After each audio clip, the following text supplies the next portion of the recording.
CH Vijayashankar ಅವರು ನಮ್ಮ ಜೊತೆ ಇರುವಂಥದ್ದು. ಅವ್ರನ್ನ ಮಾತನಾಡ್ಸೋಣ. ಸರ್, ಮೊದಲಿಗೆ ಕಂಗ್ರ್ಯಾಚುಲೇಷನ್ಸ್. ಏನು ಮೇಘಾಲಯದ ರಾಜ್ಯಪಾಲರಾಗಿ ಆಯ್ಕೆಯಾಗಿದ್ದೀರಿ, ತಮ್ಮ ಫಸ್ಟ್ ರಿಯಾಕ್ಷನ್? ಇದು ನಿಜಕ್ಕೂ ಕೂಡ ನನಗೆ ಒಂದು ರೀತಿ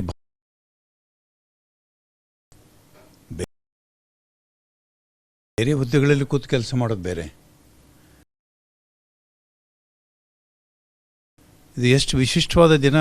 ಮಾನ್ಯ ಪ್ರಧಾನಮಂತ್ರಿಗಳು, ಘನತೆವೆತ್ತ ದೇಶದ ರಾಷ್ಟ್ರಪತಿಗಳು ಈ ಹುದ್ದೆಯನ್ನು ಘೋಷಣೆ ಮಾಡಿದ್ರು ಅಂತ ಹೇಳಿದರೆ, ಇದನ್ನು ಘೋಷಣೆ ಮಾಡಿದ ದಿವಸ ವರ್ಧಂತಿ ಅಂದರೆ ಚಾಮುಂಡಿ ಅಮ್ಮ ಹುಟ್ಟಿದ ದಿವಸ. ಆ ದಿನ ಈ ರೀತಿಯ ಒಂದು ಕೊಡುಗೆಯನ್ನು ಮೈಸೂರಿಗೆ ಘನತೆವೆತ್ತ ರಾಷ್ಟ್ರಪತಿಗಳು ಮತ್ತು ಮಾನ್ಯ ಪ್ರಧಾನಮಂತ್ರಿಗಳು ಮೈಸೂರಿಗೆ ಕೊಡುಗೆ ಕೊಟ್ಟಿದ್ದಾರೆ. ಇದು ಕೇವಲ ಮೈಸೂರಿಗೆ ಕೊಟ್ಟಂಥ ಕೊಡುಗೆ ಅಂತ ನಾನು ಭಾವಿಸೋದಿಲ್ಲ. ಈ ರೀತಿ ಹುದ್ದೆ ಅವಕಾಶ ಕೊಟ್ಟಿರುವಂಥದ್ದು ಇಡೀ ಕರ್ನಾಟಕ ನಾಡಿಗೆ ಕೊಟ್ಟಂಥ ಒಂದು ಅವಕಾಶ ಅಂತೇಳಿ ನಾನು ಭಾವಿಸ್ತೇನೆ. ಸರ್, ಈಗ ಮೈಸೂರಿನಿಂದ ಮೇಘಾಲಯಕ್ಕೆ, ಡೈರೆಕ್ಟ್ ಮೈಸೂರಿಂದ ಮೇಘಾಲಯಕ್ಕೆ ಬರ್ತಾ ಇದ್ದೀರಿ, ಹೇಗೆ ಅನ್ನಿಸ್ತಾ ಇದೆ ಸರ್ ನಮಗೆ? ನೋಡಿ, ಜೀವನದಲ್ಲಿ ಯಾವ ಸಂದರ್ಭದಲ್ಲಿ ನಾವು ಸಾರ್ವಜನಿಕ ಬದುಕಿನಲ್ಲಿದ್ದೇವೆ. ನಾನು 94ರಲ್ಲಿ ಹುಣಸೂರಿನ ವಿಧಾನಸಭಾ ಸದಸ್ಯನಾಗಿ ಕೆಲಸ ಮಾಡಿದ್ದೇನೆ. 98 ಮತ್ತು 2004 ಮೈಸೂರಿನಿಂದ ಗೆದ್ದು ಲೋಕಸಭಾ ಸದಸ್ಯನಾಗಿ, 2 ಅವಧಿಗೆ ಲೋಕಸಭಾ ಸದಸ್ಯನಾಗಿ ನಾನು ಕೆಲಸ ಮಾಡಿದ್ದೇನೆ.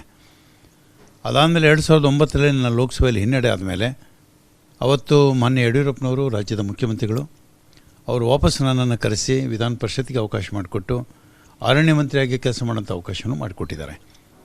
ಹೀಗಾಗಿ ನಾನು ವಿಧಾನಸಭಾ ಸದಸ್ಯನಾಗಿ, ಲೋಕಸಭಾ ಸದಸ್ಯನಾಗಿ, ವಿಧಾನ ಪರಿಷತ್ ಸದಸ್ಯನಾಗಿ, ಅರಣ್ಯ ಮಂತ್ರಿಯಾಗಿ ನಾನು ಕೆಲಸ ಮಾಡಿದ್ದೇನೆ.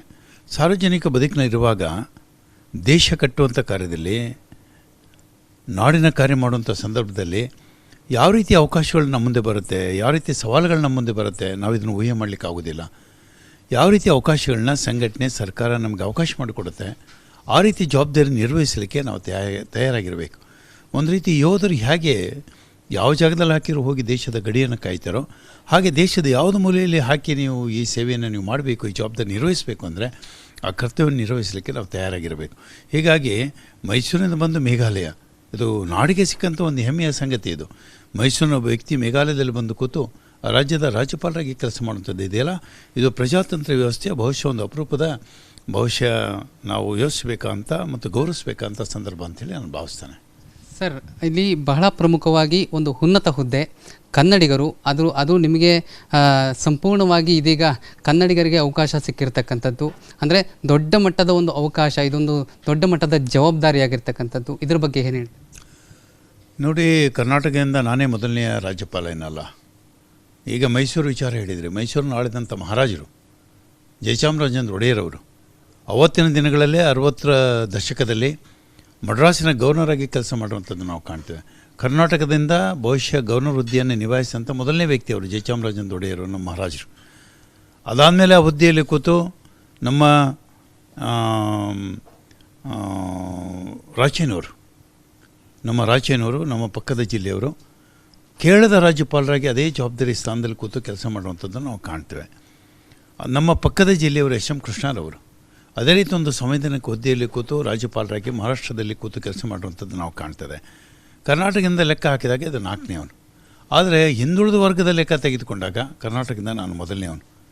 ಈ ಅವಕಾಶ ಒಂದು ಕಡೆಗೆ ಕರ್ನಾಟಕ ಕೊಟ್ಟಿರುವಂಥದ್ದು ಅಂತ ಭಾವಿಸೋದಾದರೆ, ಇನ್ನೊಂದು ಹಿಂದುಳಿದ ವರ್ಗಗಳಿಗೆ ಕೊಟ್ಟಂಥ ಒಂದು ಅವಕಾಶ ಅಂತ ಕೂಡ ನಾನು ಇದನ್ನು ಭಾವಿಸ್ತೇನೆ. ಸರ್, ಈಗ ಕರ್ನಾಟಕದಲ್ಲಿ, ಅದರಲ್ಲೂ ಮೈಸೂರು ಭಾಗದಲ್ಲಿ 2 ಬಾರಿ ಲೋಕಸಭೆಗೆ ಸ್ಪರ್ಧೆ ಮಾಡಿದಿರಿ, ಅಲ್ಲಿನ ರಾಜಕಾರಣವನ್ನು ಸಂಪೂರ್ಣವಾಗಿ ತಿಳಿದಿದ್ದೀರಿ. ಒಂದಷ್ಟು ಹಿನ್ನಡೆಗಳಾಯಿತು ಅನ್ನುವಂಥದ್ದು ವಿಜಯಶಂಕರ್ ಅವರಿಗೆ. ರಾಜಕಾರಣದಲ್ಲಿ ಸೋಲು ಗೆಲುವು ಅತ್ಯಂತ ಸಾಮಾನ್ಯ. ಅಟಲ್ ಬಿಹಾರಿ ವಾಜಪೇಯಿಯವರು ಕೂಡ ರಾಜಕಾರಣದಲ್ಲಿ ಸೋತಿದ್ದಾರೆ.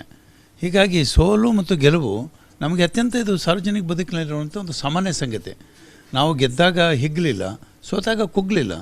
ಯಾವ ಅವಕಾಶಗಳು ಸಿಗುತ್ತೆ ಅವಕಾಶಗಳು ಉಪಯೋಗ ಮಾಡಿಕೊಂಡು ನಮ್ಮ ಕ್ಷೇತ್ರದ ಕೆಲಸವನ್ನು, ಸಂಘಟನೆ ಕೆಲಸವನ್ನು, ಸಮಾಜದ ಕೆಲಸವನ್ನು ಮಾಡಬೇಕು. ಹೀಗಾಗಿ ನಮಗೆ ಯಾವಾಗ ಅವಕಾಶ ಸಿಕ್ಕಿದೆ ಆತ್ಮವಂಚನೆ ಮಾಡಿಕೊಳ್ದೇನೆ ಪ್ರಾಮಾಣಿಕತೆಯನ್ನು ನಾವು ಗಮನದಲ್ಲಿಟ್ಟುಕೊಂಡು ಪರಿಶುದ್ಧ ರಾಜಕಾರಣ ಮಾಡುವಂಥ ಒಂದು ಪ್ರಯತ್ನ ಮಾಡಿದ್ದೇವೆ. ಹೀಗಾಗಿ ನನಗೆ ಸಿಕ್ಕಂಥ ಈ ಎಲ್ಲ ಅವಕಾಶಗಳು ಕೂಡ ನಾನು ಯಾವುದೇ ಕಾರಣ ಕೂಡ ಆತ್ಮವಂಚನೆ ಮಾಡಿಕೊಂಡಿಲ್ಲ. ಆ ಸ್ಥಾನಕ್ಕೆ ಧಕ್ಕೆ ತೆರುವಂಥ ಕೆಲಸವನ್ನು ಮಾಡಿಲ್ಲ. ಯಾವ ಸ್ಥಾನದಲ್ಲಿ ಕೂತಿದ್ದೇನೆ, ವಿಧಾನಸಭಾ ಸದಸ್ಯನಾಗಿ ಕೂತಿರ್ಬೋದು, ಲೋಕಸಭಾ ಸದಸ್ಯನಾಗಿ ಕೂತಿರ್ಬೋದು, ವಿಧಾನ ಪರಿಷತ್ ಸದಸ್ಯನಾಗಿರ್ಬೋದು, ಮಂತ್ರಿಯಾಗಿ ಕೂತು ಕೆಲಸ ಮಾಡುವಂಥದ್ದು ಇರ್ಬೋದು, ಯಾವ ಸ್ಥಾನ ನನಗೆ ಲಭ್ಯ ಆಗಿದೆ ಆ ಸ್ಥಾನದ ಘನತೆ ಹೆಚ್ಚಿಸುವಂಥ ಬಹುಶಃ ಆ ಜವಾಬ್ದಾರಿನ ಅರ್ಥ ಮಾಡಿಕೊಂಡು ಕೆಲಸ ಮಾಡುವಂಥ ಪ್ರಯತ್ನವನ್ನು ಈ ದಿನಗಳಲ್ಲಿ ನಾನು ಮಾಡಿದ್ದೇನೆ. ಅದನ್ನು ಗಮನದಲ್ಲಿಟ್ಟುಕೊಂಡೇ ಇವತ್ತು ಸಂಘಟನೆ, ಸರ್ಕಾರ, ನಂದು ಒಂದು ಕಡೆಗೆ ಪಕ್ಷನಿಷ್ಠೆ, ಎರಡನೇದು ಸಾರ್ವಜನಿಕ ಜೀವನದಲ್ಲಿ ನಾವು ನಡೆದಂಥ ದಾರಿ, ಇವೆರಡನ್ನೂ ಗಮನದಲ್ಲಿಟ್ಟುಕೊಂಡು ಈ ಅವಕಾಶವನ್ನು ನಾನು ಕೊಟ್ಟಿದ್ದೇನೆ ಅನ್ನುವಂಥದ್ದು ಗಮನಿಸಬೇಕಾಗ್ತದೆ. ಯಾಕೆಂದರೆ ನಾನು ಭಾಳ ಸ್ಪಷ್ಟವಾಗಿ ಹೇಳುವಂಥದ್ದು ಏನಂದರೆ, ನಾನು ಇಷ್ಟೆಲ್ಲ ರಾಜಕಾರಣ ಮಾಡಿದರೂ ಕೂಡ ನನಗೆ ಯಾರೂ ಗಾಡ್ ಫಾದರ್ ಇಲ್ಲ, ಅಥವಾ ನಾನು ಯಾವ ಲಾಭಿಯನ್ನು ಕೂಡ ಇಲ್ಲಿವರೆಗೂ ಸಾರ್ವಜನಿಕ ಜೀವನದಲ್ಲಿ ಮಾಡಿಲ್ಲ. ಇವತ್ತು ಈ ರಾಜ್ಯಪಾಲ ಹುದ್ದೆಯನ್ನು ಪಡೆಯುವಂಥ ಹಿನ್ನೆಲೆಯಲ್ಲೂ ಕೂಡ ಯಾವುದೇ ಲಾಭಿಯನ್ನು ನಾನು ಮಾಡಿಲ್ಲ. ಸಂಘಟನೆಯನ್ನು ಗುರುತಿಸಿ, ಸರ್ಕಾರವೇ ನನ್ನ ಗುರುತಿಸಿ, ದೇಶದ ಪ್ರಧಾನಿಗಳು ಗುರುತಿಸಿ ಇವತ್ತು ಈ ಅವಕಾಶವನ್ನು ಕೊಟ್ಟಿರುವಂಥದ್ದು ನಾವು ಕಾಣ್ತದೆ. ಸಾರ್ವಜನಿಕರು ಕೂಡ ಇವತ್ತು ನಮ್ಮನ್ನು ಗೌರವಿಸ್ತಾರೆ, ಅಧಿಕಾರ ಇರಲಿ ಬಿಡಲಿ. ಇವತ್ತು ಸಂಘಟನೆ ಕೂಡ ನಮ್ಮ ಭವಿಷ್ಯ, ನಮ್ಮ ನಡವಳಿಕೆಯನ್ನು ಗೌರವಿಸಿ ಸ್ಥಾನವನ್ನು ಕೊಟ್ಟಿರುವಂಥದ್ದನ್ನು ನಾವು ಕಾಣ್ಬೋದಾಗಿದೆ. ಸರ್, ಈ ಬಗ್ಗೆ BJPಯ ವರಿಷ್ಠರ ಜೊತೆ ಮಾತನಾಡಿದ್ದೀರಾ ಸರ್?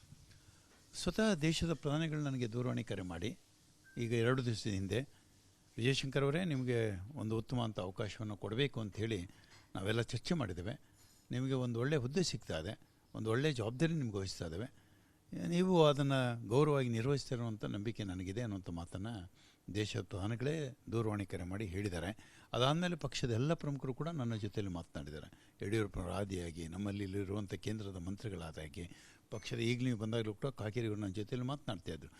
ಅದೇ ರೀತಿ ಎಲ್ಲರೂ ಕೂಡ ಇವತ್ತು ನನಗೆ ದೂರವಾಣಿ ಕರೆ ಮಾಡಿ ಶುಭವನ್ನು ಹಾರೈಸಿದ್ದಾರೆ.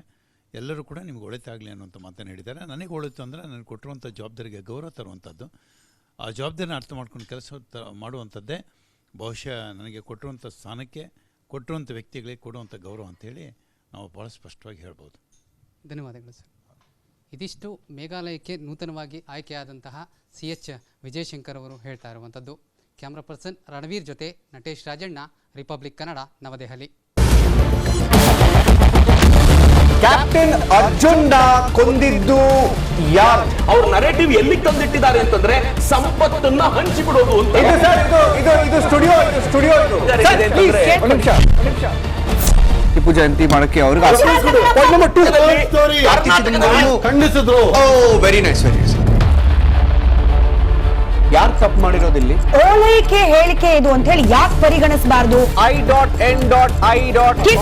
ಇದು ವೇದಿಕೆ, ಇದು ಫೋಟೋ ಎಲ್ಲರದು ಒಂದು ಟೈಮ್. ನಿಮ್ಮ ಸಮಯ ಮುಗಿದಿದೆ. ಅವ್ರು ಹೇಳೋಕ್ಕಿಂತ ಮುಂಚೆನೆ ಹೇಗೆ ಪ್ರತಾಪ್ ಸಿಂಹ ಪಾಸ್ ಕೊಟ್ಟಿದಂತ ಆಗ್ಲಿ ಡಿಕ್ಲೇರ್ ಆಗೋಗಿತ್ತು ಅಂತ ನನಗೊಂದು ಡೌಟ್ ಬಂತು. ಸಾಕು ನಿಲ್ಸಿ, ಸಾಕು ನಿಲ್ಸಿ. ಕೆಟ್ಟ ಪದ ಬಳಕೆ ಕಾಂಪಿಟೇಷನ್ ಇಟ್ಟಿಲ್ಲ ನಾವಿಲ್ಲಿ.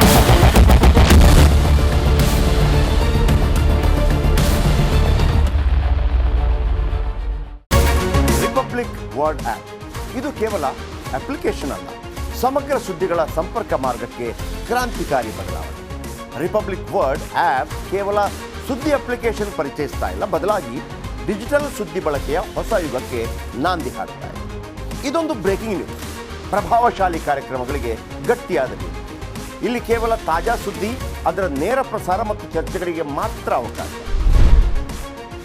ರಿಪಬ್ಲಿಕ್ ವರ್ಲ್ಡ್ ಆಪ್ ಡೌನ್ಲೋಡ್ ಮಾಡಿಕೊಳ್ಳಿ.